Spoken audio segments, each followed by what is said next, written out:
అందరికీ నమస్కారం. ఇంట్లోనే రెస్టారెంట్ స్టైల్లో ఎగ్ కర్రీ ఎలా చేయాలో చూద్దాం రండి. ముందుగా నీళ్ళు వేసి గుడ్డు ఉడికించుకుందాం. స్టవ్ మీద పెట్టాను నేను ఎగ్స్ని. కొంచెం సాల్ట్ వేసుకుంటున్నాను. నేను మూత పెడుతున్నాను. ఎగ్స్ బాయిల్ అయిపోయినాయి. ఇప్పుడు దీని ప్రాసెస్ చూద్దాం అండి. ప్యాన్ అలా పెట్టాను నేను. ఇప్పుడు ప్యాన్ హీట్ ఎక్కింది కదా, కొంచెం ఆయిల్ వేస్తున్నాను నేను. సన్నంగా పొడవుగా కట్ చేసుకుని ఉల్లిపాయలు వేసాను. ఇవి కలుపుదాం ఒకసారి. ఇప్పుడు ఇవి ఇలా వేగాయి కదండి, ఇందులో ఒక కప్పు టమాటా వేసుకుంటున్నాను. ఇప్పుడు టమాటా కూడా ఒకసారి బాగా కలుపుదాం. ఇదిగోండి, ఇవి తొందరగా మగ్గడం కోసం కొంచెం సాల్ట్ వేస్తున్నాను నేను. సాల్ట్ వేసాం కదా, ఒకసారి బాగా కలుపుదాం. ఇప్పుడు కొంతసేపు మూత పెట్టుకుందాం. ఒకసారి చూద్దాం ఎలా ఉందో. ఇదిగోండి, బాగానే మగ్గిపోయినాయి. ఇప్పుడు ఇందులో కొంచెం కొత్తిమీర వేస్తున్నాను. ఇప్పుడు కొత్తిమీర కూడా బాగా కలిపేద్దాం ఒకసారి. ఇవన్నీ ఇలా కలిపిస్తాం కదా, కొత్తిమీర కొంచెం మగ్గనివ్వాలి.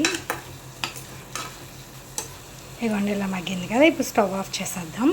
ఇది పూర్తిగా చల్లగా అవనివ్వాలి. ఇదిగోండి, బాగా చల్లగా అయిపోయింది. ఇప్పుడు ఇది మిక్సీ చేసేద్దాం.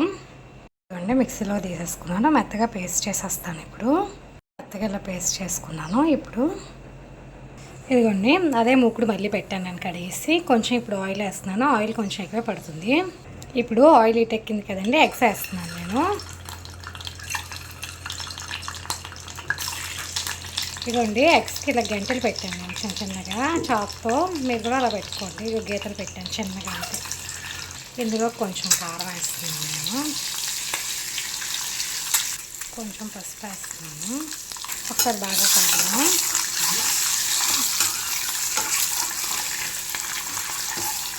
ఇదిగోండి, వేగిపోయినాయి కదా, ఈ పక్కన తీసి పెట్టేద్దాం ఇప్పుడు. ఇదిగోండి, అందులో ఎగ్స్ పక్కన తీసి పెట్టాం కదా, ఇప్పుడు కొంచెం జీలకర్ర వేసాను. ఇప్పుడు మనం మిక్సీ ఆడి పెట్టించుకున్నాం కదా, పేస్ట్ చేసేస్తున్నాము. ఇదిగోండి, ఆ పేస్ట్ అంతా వేసాను కదా, ఒకసారి బాగా కలుపుదాం ఇప్పుడు. ఇదిగోండి, ఇప్పుడు ఇందులో 4 పచ్చిమిర్చి వేసాను మధ్యలో కట్ చేసుకొని. ఇవి ఒకసారి బాగా కలుపుదాం. కొద్దిసేపు ఫ్రై అవ్వాలి కదా, మూత పెడుతున్నాను నేను. చూద్దాం ఇప్పుడు ఎలా అవుతుందో. ఇదిగోండి, ఆయిల్ అంతా సపరేట్ అయింది కదా, అంటే ఇలా పైకి వచ్చింది కదా, అంటే బాగా ఫ్రై అయినట్టు అనమాట. ఇప్పుడు ఇందులో ఒక 2 స్పూన్స్ కారం వేస్తున్నాను నేను. రుచికి సరిపడినంత సాల్ట్ వేసాను. మీరు చూసుకొని వేసుకోండి సాల్ట్. ఇందాక మనం ఉల్లిపాయలు ఆడించేటప్పుడు కూడా వేసాం కదా, అదే ఉడికించేటప్పుడు, అవన్నీ చూసుకొని వేసుకోండి. నేను ఎంత వేసాను. ఇప్పుడు బాగా కలుపుదాం.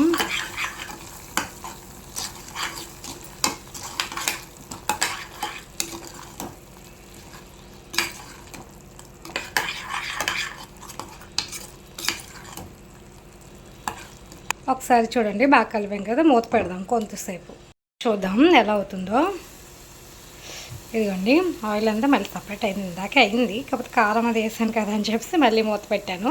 ఇప్పుడు ఇందులో నేను కొంచెం కరివేపాకు వేస్తున్నాను. కరివేపాకు వేసిన తర్వాత బాగా కలపాలి. కొంచెం గరం మసాలా వేస్తున్నాను. కొంచెం మెంతాకు వేస్తున్నాను. ఇప్పుడు ఇవన్నీ బాగా కలపాలి. ఇప్పుడు వేయించిన గుడ్లు ఉంచాం కదండి, అవి ఇందులో వేసేస్తున్నాను. ఇప్పుడు ఈ ఎగ్స్కి మసాలా అంతా పట్టేలాగా కలుపుదాం. ఇదిగోండి, ఇలా కలిపాను. ఈ ఎగ్స్ ఈ కవర్లో ఎందుకున్నాయంటే కొంచెం కారం వేసి కదా వేపాను నేను, అందుకోసం అలా కలర్ వచ్చిందనమాట. ఇదిగోండి, ఇలా అయింది కదా, ఇప్పుడు ఇందులో నేను వాటర్ వేస్తాను అనమాట. ఇదిగోండి, వాటర్ ఉందా, మిక్సీలో ఉంటుంది కదా గ్రేవీ, కొంచెం అందులో వాటర్ వేసి నేను వేసేస్తున్నాను. ఇది ఒకసారి బాగా కలిపేద్దాం. ఇది ఒకసారి ఇప్పుడు బాగా కలిపేద్దాం. ఇప్పుడే సాల్ట్ అవన్నీ చూసుకొని వేసుకుంటే ఈ ఎగ్స్కి బాగా పడుతుంది కదా. ఇప్పుడు మూత పెడదామండి. ఎలా అవుతుందో. ఇదిగోండి, ఇలా అయింది ఎగ్ కర్రీ, బాగా వచ్చింది. ఇంకా స్టవ్ ఆఫ్ చేసేయడమే. ఫైనల్గా ఒకసారి కొంచెం కొత్తిమీర వేస్తున్నాను నేను. కొత్తిమీర ఒకసారి కలిపేద్దాం. కలిపేస్తే ఇంకా అయిపోయినట్టే ఎగ్ కర్రీ. ఇంతేనండి ఎగ్ కర్రీ. మీకు నచ్చితే ఇలా ట్రై చేయండి. ఎలా ఉందో ట్రై చేసిన తర్వాత కామెంట్ చేయండి. Thank you.